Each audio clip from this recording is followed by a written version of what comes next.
All right, let's dive into alternative medicine today. Yeah, get ready to explore some fascinating stuff. We're looking at trick or treatment, the undeniable facts about alternative medicine. By S.Singh and Edzard Ernst. They really dissect different treatments outside conventional medicine. Separate fact from fiction. Yeah, no holds barred approach. It's refreshing. Absolutely, so important for all of us, And I right? think good choices. About our health. Exactly. But with so much information out there, It can be overwhelming. where do we even start? Well, the book kicks off with this really cool history of medicine. Oh, which You know, one? for ages, treatments were based on superstition. Real? Like, imagine bloodletting as a solution for everything. Wow. Wild, right? Yeah, thank goodness for the scientific method. For sure. It's led to incredible breakthroughs. Antibiotics and all that. But as conventional medicine progressed, so did alternative medicine. Appealing to those seeking natural or unconventional approaches. And that's where things get interesting. It's like two paths diverging, One embracing scientific rigor. and the other holding on to ideas that sometimes lacked solid evidence. One of the things that really blew my mind in this book is the placebo effect. Oh, yeah. It's so powerful. Plays a role in both conventional and alternative medicine. It's like our beliefs and expectations can really influence our healing. Absolutely. They give this example with homeopathy and allergies. Oh, tell me about this. They gave people these homeopathic remedies Okay. and some experienced relief, even though the remedies were diluted Like super diluted. to the point of practically no active ingredients. Wow. It's like our minds trick their bodies. Our minds are powerful stuff. That's why controlled trials are crucial. To isolate the real effects from placebo. Definitely. So speaking of homeopathy, Always a hot topic. it's built on the idea of like cures. And ultra dilution. Yeah. To be honest, I struggle with the cures concept. It's a little out there. Like a tiny dose of coffee curing insomnia because coffee keeps you awake. Yeah, that's the idea. Okay, I kind of see it now. But the ultra dilution is where things get really controversial. Tell me more about that. So they dilute the substance repeatedly Right. in water or alcohol. Right. And they often dilute it so much that there's basically none of the original substance left. So it's basically like taking sugar pills. That's a major criticism. From a scientific perspective, that's hard to swallow. Right. It defies logic. What does the book say about whether it actually works? They reviewed tons of studies, and they concluded there's no solid proof that it works beyond a placebo. Wow, that's a strong statement. I know, right? But I bet there are still tons of people who swear by it. Oh, absolutely. How do they explain that? The book talks about confirmation bias. You remember when it worked? And forget the times it didn't. Makes sense. And the power of anecdotal evidence. Which can be misleading. Very misleading. So we've got to be careful. But let's switch gears a bit. Okay. How about acupuncture? I've always found that fascinating.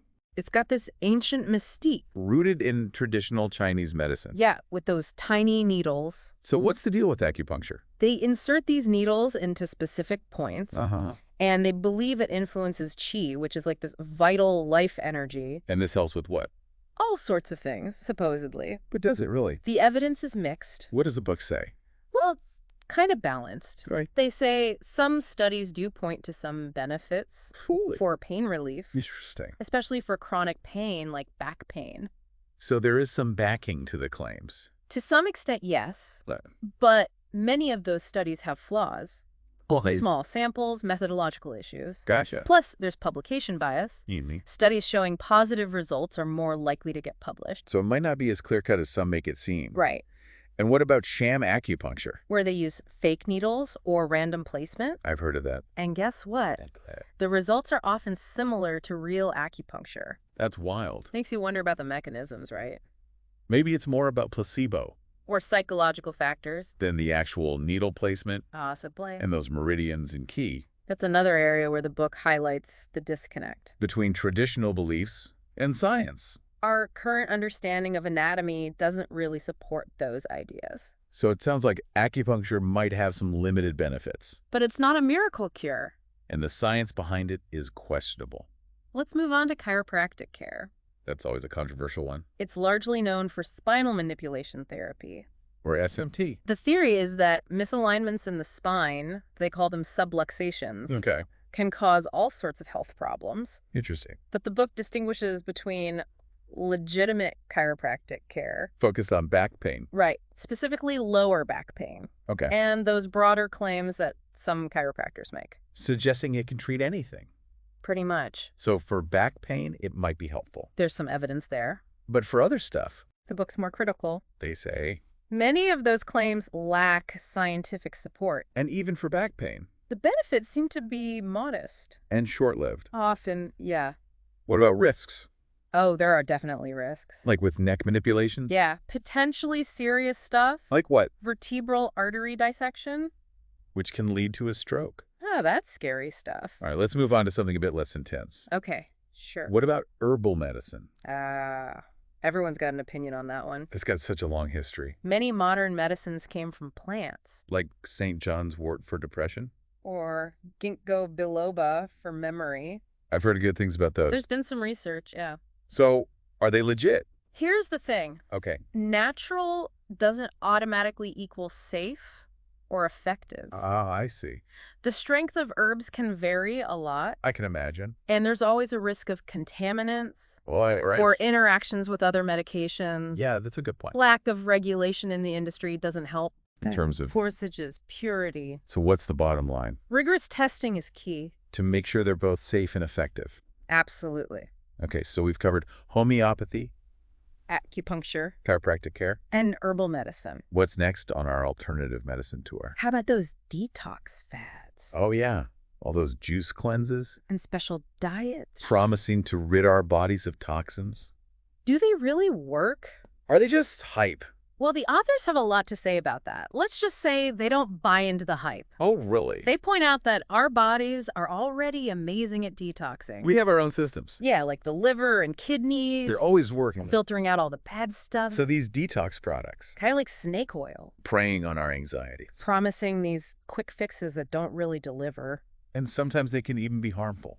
Oh, yeah. Those extreme diets. Nutrient deficiencies? All sorts of complications. It's crazy. We already have what we need. It's amazing how our bodies work. Truly remarkable. So focusing on a healthy lifestyle overall.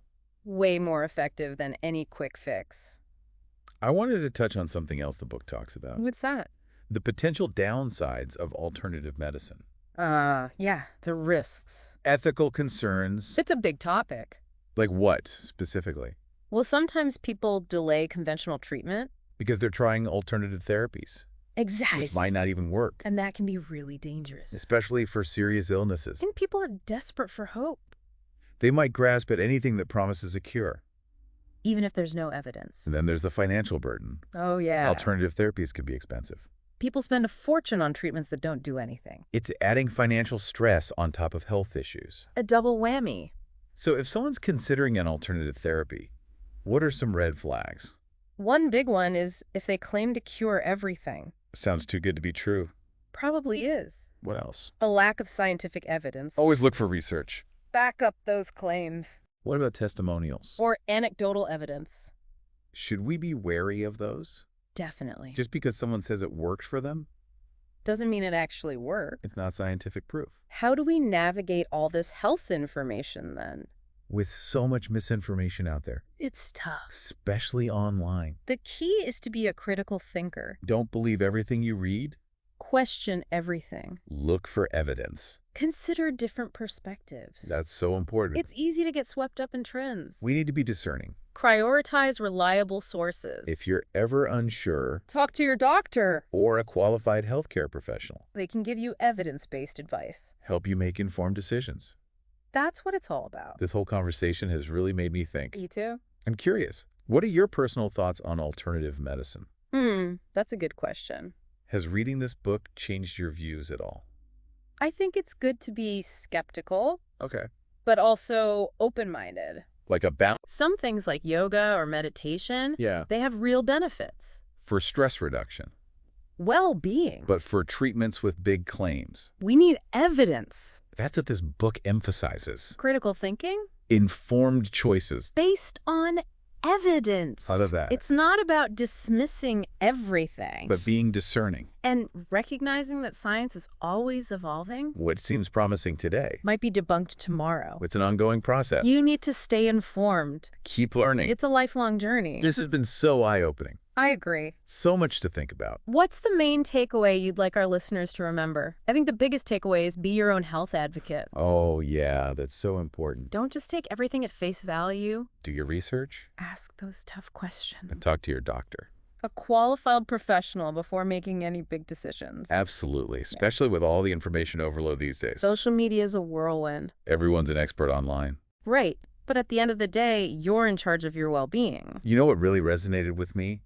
The placebo effect. Oh, yeah. How powerful our beliefs are. It's mind-blowing. It makes you realize we still have so much to learn about the mind-body connection. It really does. This book really emphasizes that holistic approach. It's not just the physical. Mental and emotional aspects, too. They all play a role. This book really encourages us to think critically about all those different factors.